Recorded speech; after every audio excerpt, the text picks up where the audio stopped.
Samsung's 2016 revision of the Galaxy J5. I tested this phone for a week a while back, but never got around to reviewing it. So last week, I popped my SIM back in for about 5 days. And here we are. So is this budget offering from Samsung one worth considering? Well, here goes. If this is your first time here, or if you are a long time viewer who knows exactly how this video is gonna turn out, well, my name's Ash, this is C4E Tech, and you're watching my full review of the 2016 edition of the Samsung Galaxy J5. Let's get started.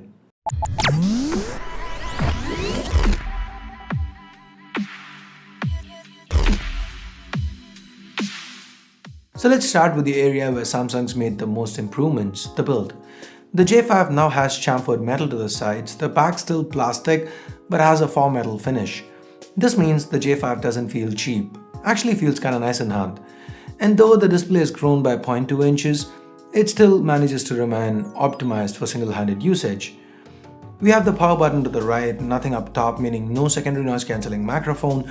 The volume rockers can be found to the left, and at the bottom, we have the primary microphone, micro USB port, and a 3.5mm headphone jack. Note that this phone has support for USB OTG. To the front, on top, we have a 5-megapixel front-facing camera, earpiece, sensors, and an LED light. Just like with last year's J, this is not a flash, just a light that you can turn on and off. Below that, we have the 5.2-inch display, and at the bottom, we have the familiar keys which still aren't backlit. Turning the phone around, we have an 8-megapixel rear camera with a single LED flash and a speaker. Samsung branding can be found below. This back is user removable, and inside we have 2 SIM slots and a micro SD card slot. The battery capacity is increased now. It's 3100 mAh, up from 2600 on its predecessor. But that doesn't really seem to do much. The battery life of this phone was okay, about average I'd say. In the time I spent with it, the J5 managed to get me through a day of moderate usage on a single charge, almost every day. But if you are a heavy user, you might find yourself having to search for an outlet before the day is done. Samsung has provided some power saving options, including the ultra power saving mode to help you get more out of those last few percentage, and they do work well. Overall, the battery life is not bad, but at the same time is not what I would expect from a Samsung phone in this segment. Anyway, underneath the hood, the J5 is still powered by the same chip as last year, the old Snapdragon 410 chip. That's 4 Cortex-A53 cores clocked at 1.2 GHz each, coupled with an Adreno 306 GPU. This time around, we do have an extra gig of RAM, and the storage is 16 gigs by default. The Galaxy J5 2016 is unimpressive in benchmarks, scoring lower than last year's budget devices from other manufacturers. That said, the Adreno 306 still is a decent GPU. It manages to hold up well, runs most games, expect frame drops with intensive games, but for the most casual of games, the 306 will perform well. As with most Samsung phones, there were no signs of overheating here. The audio via the internal speaker is still not too loud, but the audio via the earphones, cellular reception, and call quality were all great. Like I mentioned earlier, the J5 2016 sports a larger 5.2-inch display, but the resolution is still 720p. This is a Super AMOLED display, but there's no mention of protection. Given that the display is larger this time around, the J5 does have a lower pixel density of 282 pixels per inch. That doesn't really make a difference, and the display looks good, the viewing angles are great, and it also gets bright enough to be easily used outdoors. Sadly, Samsung continues to omit the auto brightness sensor, so you're gonna have to toggle between brightness levels manually a lot. Now, moving on to the cameras, Samsung's again retained the same hardware, an 8-megapixel rear camera with an f1.9 aperture.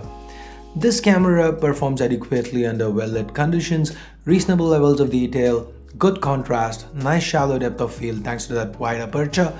Under low light, as expected, it falters, not too good. The J5 can also shoot 1080p videos at 30 frames per second, and the footage is decent, stable frame rate, average levels of detail, kinda similar to what we've seen with the photos. The 5-megapixel front-facing camera has a wide-angle lens and an f1.9 aperture again. It shoots decent selfies. The LED light can help a little when shooting under low-lit conditions. On the software side of things, this camera UI has a manual mode, but this is just the regular adjustments that you'd get with every camera. It's just labeled manual, not really a manual mode. The shutter response is not too fast. Anyway, moving on, the Galaxy J5 2016 runs on Android 6.0.1 Marshmallow with Samsung's TouchWiz UI on top. There's not a lot of preloaded apps here, the interface is refreshingly clean, but if it's not for you, this iteration of TouchWiz has support for the theme store. You do get to pick from a lot of themes to help you change the look and feel of your 2016 edition J5. Some of the Samsung marketing favorites like the Ultra Data Savings and the S-Bike mode are also present and accounted for. Despite having an older chip underneath, Samsung's done a fine job with optimizing TouchWiz. When it comes to the day-to-day usage, the J5 2016 is smooth. No random crashes, no lag with the basic apps, the user experience is not bad at all. The user experience is much better than the specs underneath. That said, does this J5 warrant a price tag of 13,000 rupees? Well, from a build and design standpoint, the J5 is excellent. The extra battery doesn't hurt too. But at a time where the Chinese competition is throwing in things like fingerprint scanners, full HD displays, optical image stabilization, a full manual mode, it just feels lazy to not update the SoC and cameras for an entire cycle. It's almost like Samsung started designing a phone to compete with the competition, and by the time the design was done, someone walked in and said, "Damn, that's too much for this price segment. You know what? Let's leave the rest as it is from last year." That's how it feels to me. Anyway, barring the dated specs, it's disheartening to see Samsung continue to ignore the basics, ignore the most basic of sensors, including the ambient light sensor, a secondary noise cancelling microphone, a notification LED, backlight for the capacitive keys, and oh yeah, haptic feedback, as always, is present but disabled. So, is the J5 2016 worth getting? I mean, do you not know my answer yet? Well, if you really need a Samsung phone at this price segment and are a light user, then yeah, it's not too bad a phone. It gets the job done, but if you're willing to consider other options, there are a ton of phones out there that will provide you better value for your money. So that's just my take on the J5 2016. Do you agree with my thoughts here? Let me know in the comments below, and I guess that's it for this video. Give it a thumbs up if you liked it, vote it down if you didn't, and for more videos like this, hit that subscribe button down below if you haven't already. And if for some reason you do want to pick a J5 2016 up, I'll leave direct links in the description below. Use them if you want to help the channel out. So I guess that's it for now. Thanks a lot for watching. Till next time, this is Ash here from C4E Tech signing off. You guys have a great day. Bye bye now.